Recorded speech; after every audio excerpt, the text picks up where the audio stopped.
እኔ ትሁትን ማፍቃት እኔ አይደለሁም ያልኩት የኔ ልጅ። አይንህም ጥርስህም ሁሉ ነገር ይናገራል። አባዬ ደግሞ ለምንድን ነው ዝም ብለህ የምትቀባጥረው? እኔ ትሁትን ከእህትነት ያለፈ ነገር አስቤያትም አላውቅም። እንደዛማ ከሆነ የትሁት ፍቅረኛ መያዝ ሊረብሽ ወረቀቱን ቀድጄ ልጥለው ነው። ያገኘ ሰው ደግሞ ገጣ ነው። ወራዳ ነሽ። ባልሽ እንዴት አንቺ እያለች ቤት ውስጥ በአንድ ሴት ፍቅር ወድቃል? እናንተ ደህንነት ስል ከቤት ወጥቻለሁ። እንዳትፈልገው በዚህ ነው ጀግና። ይህን ሰውዬ ከገላገልከኝማ በቃ ሁሉም ነገር አለቀ። ብቸኛ ወራሽ የነፈስ ልጅ ነው። እኔ ደግሞ ህጋዊ ሚስቱ ነኝ። ስለዚህ ግማሹ ንብረት የኔ ሆነ ማለት አይደለም። ትሁት እንግዲህ በድንገት በጻፈችው ደብዳቤ ቤቱን ለቃ ልትወጣ እንደነበረ አይተናል። በዚህም የተነሳ ቴና እንደምንም አድርጋ አስቀርታታለች። ነገር ግን ቤቱን ለቃ ከመውጣቷ በፊት የተለያዩ ነገሮችን ፈጥሯል ማለት ነው። በተለይ ደግሞ የስሜት መጎዳትና መለያየት ትሁት ቤተሰቧን ምናልባትም ከካሌብ ወይም ደግሞ ከሌላ ሰው ጋር ተሰናብታ ከቤት መውጣቷ ወይም መጥፋቷ ይህ ደግሞ በቤተሰቧ በተለይም ደግሞ በአባባ ላይ ጥልቅ ሐዘንና ስሜታዊ ምላሽን አስከትሏል።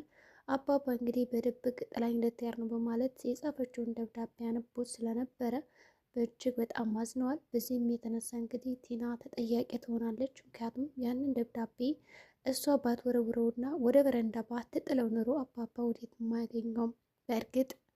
እርግጥ ነው ይቺ ትሁት አውቃ ነው አባባ እንዲያገኘው ብላ በዛ አካባቢ የጣለችው። ትሁት እንግዲህ አሁን ላይ እጅግ በጣም እየተፈለገች ትገኛለች። የሚፈልጋት ያ ሰው አለ። ያ ሰው ደግሞ በጣም አደገኛ እንደሆነ እሱም እንግዲህ ምክንያቱን ልነግራችሁ አልችልም ከዚህ ቤት የምጠፋበትን በማለት ነበር የጻፈችው ደብዳቤው ላይ እንዳመለከተው። ግን ያ ሰውም ቢሆን አሁንም እየተከታተላት እንዲሁም ደግሞ አሁንማ ይባስ ብሎ ሰላይ ራሱ ከቤት ውስጥ ራሱ እንደላከባት እንግዲህ ታውቃለች። ነገር ግን አሁን ላይ ትሁት ወደ ውጭ ለመውጣት ራሱ በጣም ተሳቃ ነበር ያለችው። እንዴት እንደምትወጣ ራሱ ግራ ገብት ብሏታል። መንገድ ላይ እንኳን ተሳስታ ስትሄድ ሳታስበው ከኋላ እየተከታተላት ታገኘዋለች። በዚህም የተነሳ እንግዲህ ካሌብ አጋጣሚ መንገድ ላይ ያገኛትና ፊት ለፊት ይገናኛሉ። በዚህ ደግሞ የተነሳ ካሌብ በሰላም ነው ብሎ ስጠይቃት በሰላም ነው ይላታል። እንዲሁም ደግሞ ነይ እንሂድ አብረን ስላት እንግዲህ እሺ ነበር ያለችው። ምክንያቱም ከመፍራቷ የተነሳ ትሁት እንግዲህ በጣም ያልተጠበቀ አደገኛ ችግር ውስጥ እንደገባች ያሳያል።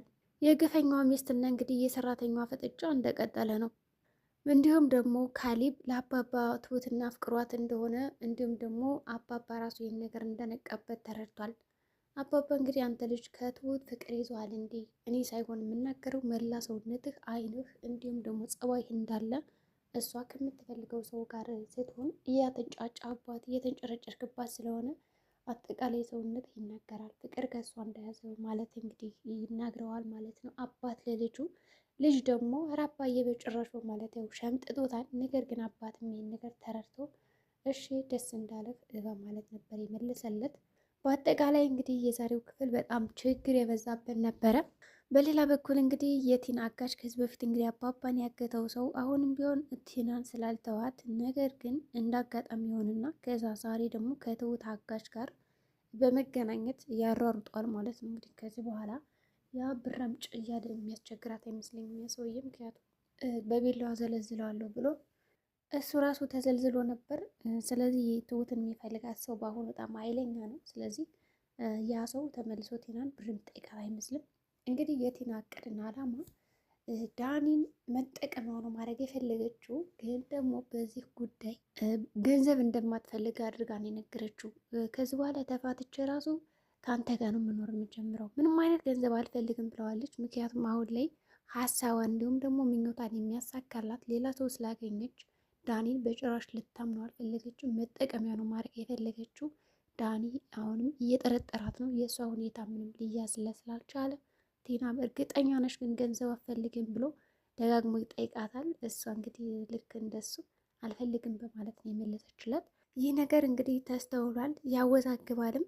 ትሁትም እንግዲህ ያው ተደብቃ ልትወጣ ስትል ቲና አስቀርታታለች። እንግዲህ በጣም ጥሩ ጓደኛ፣ የዋህ እንዲሁም ደግሞ በጣም መልአክ ሆና ነበር የቀረበቻት። ትሁትም እንግዲህ ወዴት ነው የምትሄጂው? እኔ እስኪ ንገረኝ፣ ችግርሽ ምንድን ነው ብላ ለመምከር እንዲሁም ለማናገር ሞክራለች። ግን ደግሞ ትሁት የነገረቻት ነገር አልነበረም። ግን ደብዳቤውን ስላነበበችው አሁን የቲናን ሚስጥር እንዳለ ታውቃለች። ትሁትም ቢሆን የእሷን ታውቃለች። ይሁን እንጂ አላስቀረቻትም ማለት ይቻላል። ያው አስቀርታታለች በእርግጥ ቤቱን ለቃ እንዳትሄድ። እንዲሁም ደግሞ ምንድን ነው ያለቻት? እዚህ ዓመት ስንት ዓመት ለፍተሽ ሰርተሽ ኑሮሽ አሁን ልክ እንደ ባሪያ መሰስ ብሎ መሄድ እንዴት ነው አይከብድም ወይ ነው ያለቻት። ይህ ማለት በጨለማ ተደብቀሽ መሄድ የለብሽም ማንም ሰው ሳይሰማ እንዳትሄድ ብላ ያው አስቀረቻት። እሺ በማለት እንግዲህ ትሁትም ቀረች። በበናገተው እንግዲህ ደግነሽ በማለት ያው ልክ እንደ መልካም ሰውን አለመቅረብ ሞከራለች ቲና። እንዲሁም ደግሞ ደብዳቤውን ቀድጄ ጥየዋለሁ ነው ያለቻት። ግን ደግሞ አልቀደደችውም። እሷ ያደረገችው ነገር ምንድን ነው? ኤደን እና ትሁት እናንተ እኔ ያልኳቸውን ሰዎች እንዳለ ቀምታችሁኛል። ሁሉንም ወንዶች በቃ የምወዳቸው እንዲሁም ደግሞ እጠቀምባቸዋለሁ ብዬ ያሰብኳቸውን ወንድሞች እንዲሁም ደግሞ ወንዶች ስለቀማችሁኝ፣ በአሁኑ ግን አልምራችሁም። ልክ የኔን በቃ የኔ የሆኑትን ሰዎች እንደወሰዳችሁ እያንዳንዱ የእናንተንም ሰዎች ወስድባችኋለሁ። አሁን እናንተን ጠልተው እኔን እንዲሉ ብቻ ነው ማድረጋቸው በማለት እንግዲህ ትፎክራለች፣ ትዝታለች። በተለይ እንግዲህ አሁን ቲና ጫን ያለ በቀል እንደምትበቀላቸው እርግጥ ነው። እንግዲህ ወረቀቱንም ቀድቼዋለሁ ካለቻት በኋላ ቲና ወደ መኝታ ክፍሏ ነበር ሄደችው። ከመኝታ ክፍሏ ከሄደችም በኋላ እንግዲህ ሰተት ብላ ካሌብን እኔ ከአንተ ጋር መሆን እፈልጋለሁ ብለዋለች። እንግዲህ ያው ሰማንያ አልቀደርንም ትለዋለች። አይመለከተኝም፣ አንቺ ጋር ምንም የምሰራውም ምኖረውም ጊዜ አይኖረኝም ብሎ በግልጽ ነግሯታል።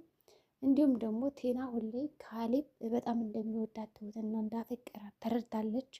በዚህ የተነሳ ደግሞ እጅጉን በጣም ተበሳጭታለች። ከዚህ በኋላ በቀላሉ ካሌብን የምትተው አትመስልም።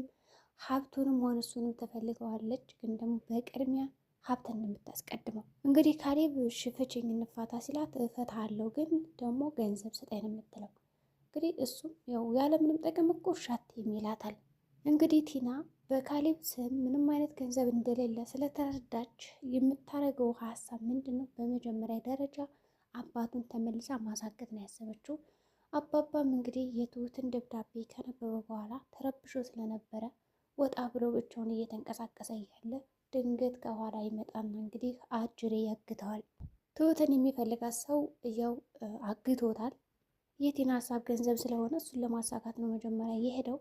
ግን ደግሞ ካሌብ እንደሚወዳት ስለነገረችው ለዚህ ሰው ይህ ሰው ደግሞ በጣም ነው የተናደደ። አንቺ ባልሽን የመጠበቅ ኃላፊነትና ስራ አለብሽ፣ ትሁትን ቀና ብሎ እንዳያት ይላል። እንግዲህ እንዲሁም ደግሞ ከዛ ቤት ልትጠፋ እንደነበረ ስትነግረው በጭራሽ እዛ ቤት መጥፋት የለባትም፣ በእርግጠኝነት እዛ ቤት ከጠፋች ቤተሰቦቿ ቤት አትሄድም፣ ምክንያቱም አውቃለሁ ቤተሰቦቿን እና ምንም አይነት አድራሻ ሳታሳውቅ ነው የምትጠፋው ከዚህ በኋላ። ስለዚህ ይሄ ችግር እንዳይፈጠር ተጠንቀቂ በማለት እንግዲህ ጥንቃቄ ይሰጣታል ማለት ነው ለቲና። ቲና ምንም ችግር የለውም ማንም ሳይሰማ ያስቀርቻታለሁ በማለት ተናግረዋለች። ይህ ሰውም እንግዲህ ጎበዝ አላለም፣ ግን ደግሞ ጥንቃቄ አድርጌ በጣም ጓደኛዋ ሆኝ በጣም ሰው ታምናለች እና እህቱ ናት፣ በቃ ልክ እንደ እህትሽ በጣም ደግ ሰውና መልአኩ ነሽ ቅረቢያ ያላት። እንግዲህ ቲናም ይህን ነገር እያሳካች እና እየሞከረች ነው። እንግዲህ ካሌብ እንዳፈቀራት ሲሰማ በጣም ተናዶ ያው የሚጠጣው መጠጥ ነበረው። ወዲያውኑ እንግዲህ ባናቱ ይጠጣዋል ማለት ነው፣ ለምን ወደደ ብሎ። እንግዲህ ቲናም ያው ትንሽ የፈራችሁ ትመስላለች። በሌላ በኩል ደግሞ ሀሳቤና ቅዴ ተሳክቷልኛል ብላ ስለምታስብ በአሁኑ ለማንም ፍንጭ አልሰጠችም። ከመጀመሪያው ስህተት መማር አለብኝ ብላ እቅድ እንደሌላት ለዳኒ ለማንም በቃ አላሳወቀችም። ይሁን እንጂ ጎበዝ እንግዲህ ያው ስራችን ጀምረናል፣ ስለዚህ አንቺን በድብቅ እኔም በድብቅ ስራችን ማከናወን አለብን ተባብለው ስለነበረ ቲናም ይህንን ነገር ከነገረች በኋላ ተመልሳ ወደ ቤት ነው የተመለሰችው። ወደ ቤት ከሄደችም በኋላ ያ ሰውም እንግዲህ አጋቿ አልደወልላትም እስካሁን፣ ምክንያቱም ፈርቶ ሩጦ ነበር ያ ሰው ስላስፈራራው። እንግዲህ እኔ አንተም በሆን ሩጫ አመልጣለሁ፣ ፖሊስ አይደለ አርቲስት አይደለም የመጣሁት ከክፍለ ሀገር ነው፣ ክፍለ ሀገር መጥቼ ግን ያው አርቲስት ብትሆን ላቀ እችላለሁ፣ ስለዚህ አንተ ማን በማለት ያስፈራራውና እንግዲህ አጋሹ በፊቱ በጣም ይሮጣል። ምስኪን ነበር እንግዲህ 1 ሚሊዮን ብር በላለሁ ብሎ ህይወቱን አጥቶ ነበረ። ከዚህ በኋላ በእርግጠኝነት ድርሽ የሚል አይመስልም እንግዲህ ወደ ቲና። ይሁን እንጂ ያም አመልጧል ነፍስ አውጪ በማለት። በሌላ በኩል እንግዲህ አሁንም ትሁት እና ካሌብ ሳሎን ላይ ቁጭ ብለው ካሌብ እንግዲህ ያው እንደሚወዳት ከተረዳም በኋላ ለምን ቲቪ አናይም አብረን የሆነ ነገር ለምን ሰርቼ አልሰጥሽም ይላታል። ትሁት ደግሞ አልፈልግም ትላለች። በቃ ቲቪ እንይ ስላት እንግዲህ እሺ ነበር ያለችው እና ያው በፈገግታ አይቷል። እንዲሁም ወጣ ብላ ራሱ ስትንቀሳቀስ እንግዲህ ያ ሰው መቶባት ያው ካሌብ አድኗታል። ያ ሰውም እንግዲህ ካሌብን ሲያገኘው መለስ ይላል ማለት ነው። ሙሉሽ የደነገሽው ይላት፣ እሷ ምንም አይነት ፍንጭ እየሰጠች አልነበረም። ደህና ነኝ ነው ያለችው። እሺ በማለት ያው ተይዘው ወደ ቤት ይገባሉ። አባባም እንግዲህ ደብዳቤውን አንብቦት ስለነበረ በጣም ልባቸው ተሰብሮ ተነክቶ በቃ መውጣት አለብኝ በማለት እንግዲህ እዛ ቤት ወጥቷል ማለት ነው። እንደዚህ እየወጣ እያለ እንግዲህ በድንገት ምንድን ነው የተፈጠረው? በጣም አዝኗል፣ ልባቸው ተነክቷል። ምክንያቱም ትሁት እንደዚህ ጥላን ትሄዳለች ብሎ አልጠበቀም። በሌላ በኩል ደግሞ ኤደን እና ዳኒ ፍቅራቸው እንደ አዲስ ታድሷል። እንግዲህ ልክ በጣም ኤደን ከሱ ርቃለሁ ብላ ነበረ፣ ግን ልትርቅ አልቻለችም። በጣም እየወደደችው ያፈቀረችው ስለመጣች እንግዲህ ከካሌብ ፊት ጉንጭን ስትስመው እንግዲህ የሆነ እሷ ልትወጣ ነበር ማለት ይቻላል። በጣም ያስቁ ነበረ ኤደን እና እንግዲህ ዳኒ። ካሌብም እንዲህ ምንድነው አዲስ ፍቅረኛ መሆናቸው እኮ እንዲህ ይሄን ያክል ኧረ እያለ በጣም ሙድ ሲይዝባቸው ነበር። በቃ ተደስተው ነበረ። እንግዲህ ዳኒም ደስታውን ሄዶ ለትሁት ነው የነገራት። በጣም ደስ ብሎኛል ኤደን እኮ በቃ እንደሳቀፈች ምናምን ሲላት በጣም አሪፍ አንተ እድሉን ተጠቀምበት ትለዋለች። እንዲሁም ይቅርታ ጠይቃት ትለዋለች ማለት ነው። እሺ በማለት ያው በፈገግታ ይወጣሉ።